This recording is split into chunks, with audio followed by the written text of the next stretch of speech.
Warahmatullahi wabarakatuh. Pendahulu saya Lukman Hakim dengan NIM 33324 Saya dari kelompok 18 ke praktikum statistika 2. Di video kali ini saya akan menjelaskan terkait modul ANOVA. Seperti biasa saya akan menjelaskan sebuah soal. Jadi langsung ke soalnya. Yang pertama, PT Valion merupakan perusahaan manufaktur yang memproduksi komponen baja untuk industri konstruksi. Perusahaan memiliki empat mesin pemotong baja yang digunakan dalam proses produksi. Manajemen ingin mengetahui apakah terdapat perbedaan rata-rata waktu pemotongan antar mesin tersebut. Pengamatan waktu pemotongan dalam detik dilakukan selama 5 hari dan diperoleh data sebagai berikut.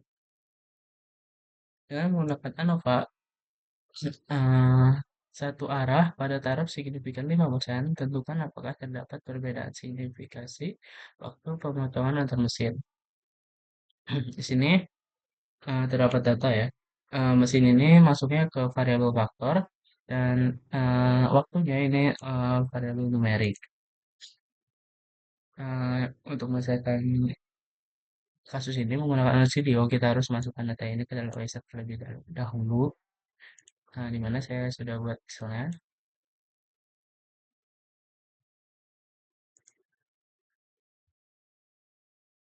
Jadi sebelum menyelesaikan menggunakan LCDO, kita pindahin dulu ini ya. Ini jenis mesinnya dan ini waktu pemotongannya. Ini untuk soal nomor 2. Ketika buat Excel kayak gitu, jangan lupa penempatannya harus sama ya di statistika 2. Ini penting buat di RStudio-nya biar kebaca datanya. Jadi langsung masuk ke RStudio. Saya ulang dari awal. Pertama ke project, ke new project.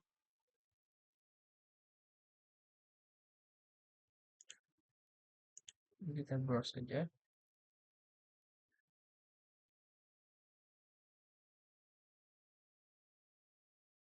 Cari statistika 2. Ke project. Nah, di sini saya udah buat ya sebelumnya. Yang pertama seperti biasa kita akan menginstal page dulu. Di sini menggunakan dua page, di mana yang pertama itu ada data Excel untuk membaca data Excelnya, yang kedua ini car untuk menyelesaikan eh, u- uji uji levelnya test ini. Ini kita langsung install aja dan kita langsung mengaktifkan page-nya menggunakan package-nya menggunakan library.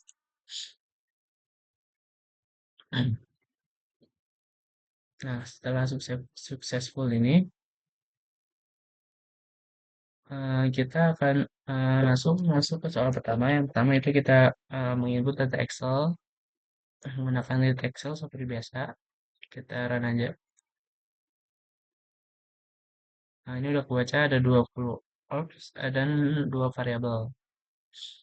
Nah, yang langkah selanjutnya itu memastikan variabel faktor dan dependen. Seperti yang saya bilang tadi, mesin ini kita masukkan ke kategori faktor karena ke kategori variabel faktor karena dia berupa kategori. Lalu pemotongan ini masuk ke variabel numerik karena berupa angka. Ini kita run aja. Nah, udah. Selanjutnya kita uji homogenitas varians atau Levenet test. Di mana syaratnya itu jika p-value lebih dari 0,05 maka variasi homogen. Di sini kita menggunakan tools Levenet test. Kita langsung running aja. Nah, diperoleh p-value-nya itu 1, yang mana p-value-nya lebih dari 0,05 maka variasi ini homogen. Selanjutnya kita uji normalitas menggunakan tools Shapiro-Wilk. Syaratnya itu jika p-value lebih dari 0,05 maka varians homogen. Salah ini maka berdistribusi normal.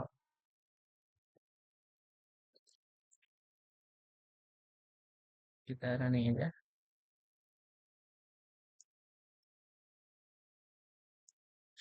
Nah, diperoleh p-value-nya itu 0,9573, mana hasilnya itu lebih dari 0,05, maka data ini tuh berdistribusi normal.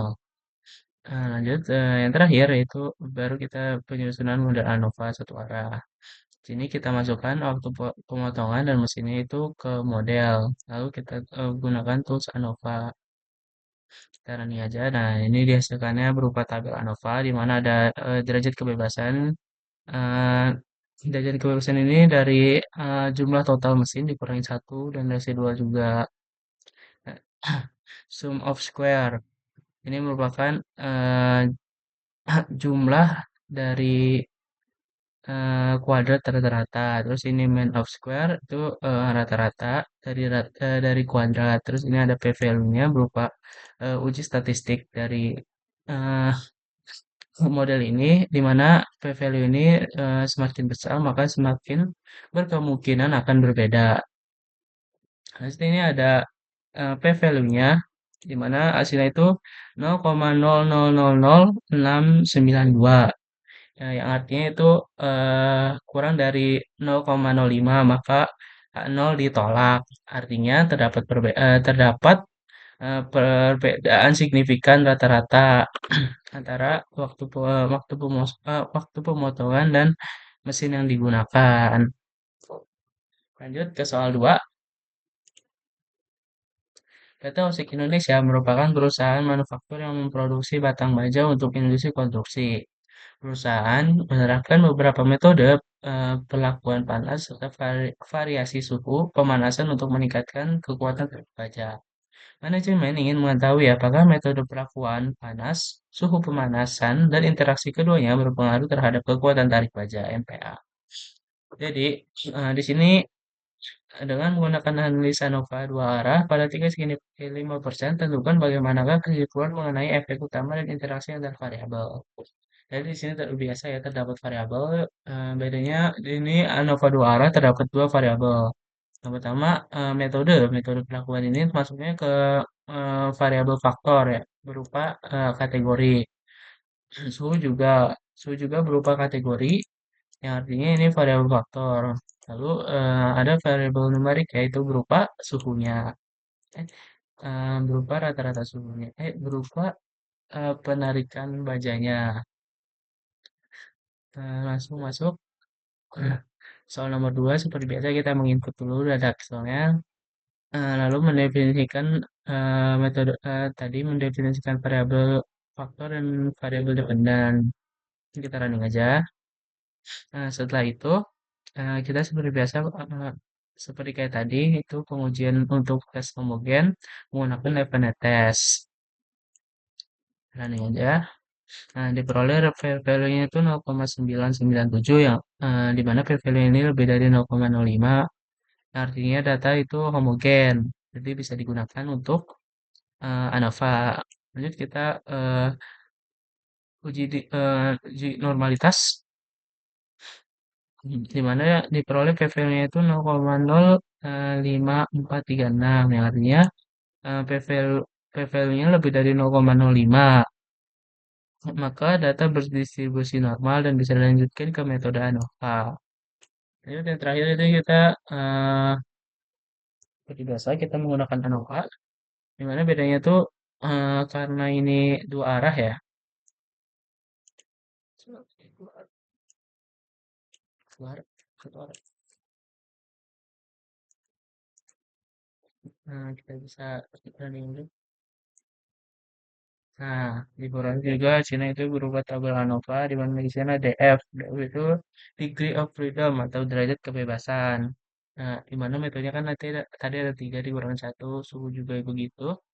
Terus metode perlakuan dulu ini ada jumlahnya ada 4. Lalu sum of square ini berupa jumlah dari rata-rata. Mean of square merupakan rata-rata dari kuadrat. Jadi ada p-value, ini merupakan hasil uji statistik. Jadi ini ada p-value, eh, f-value dan p-value. P-value ini yang menentukan apakah itu diterima atau ditolak. Nah, yang pertama di sini metode perlakuan, di mana p-value-nya, f-value-nya ini 2230. Biasanya eh, di mana value semakin besar itu berkemungkinan akan berpengaruh. Nah, dapat lihat dari PVL-nya juga, di mana nilai PVL ini 0,00000 sampai 16, terus 2,2. Artinya itu PVL-nya ini kurang dari 0,05. Nah, dapat disimpulkan bahwa metode perlakuan ini sangat berpengaruh kepada eh, ketahanan karat. Bentar. Kekuatan tarik baja sangat berpengaruh kepada kekuatan tarik baja. Lalu suhu, suhu juga diperoleh hasil P-value-nya ini 180 dan P-value-nya ini 0,00 sampai 12 1,241. Walaupun kurang dari pengaruh metodenya, tapi suhu ini juga berpengaruh nih terhadap eh, terhadap penarikan baja. Selanjutnya ada interaksi antara metode perlakuan suhu. Di mana dihasilkan F-value-nya ini 1,025 dan P-value-nya ini 0,4211. Walaupun metode dan suhu ini berpengaruh ke terhadap eh, penarikan baja ya, tapi keduanya ini tidak berpengaruh. Keduanya ini metode metode dan suhu ini tidak berpengaruh satu sama lain gitu. Mungkin cukup sekian dari saya. Lebihnya mohon maaf. Assalamualaikum warahmatullahi wabarakatuh.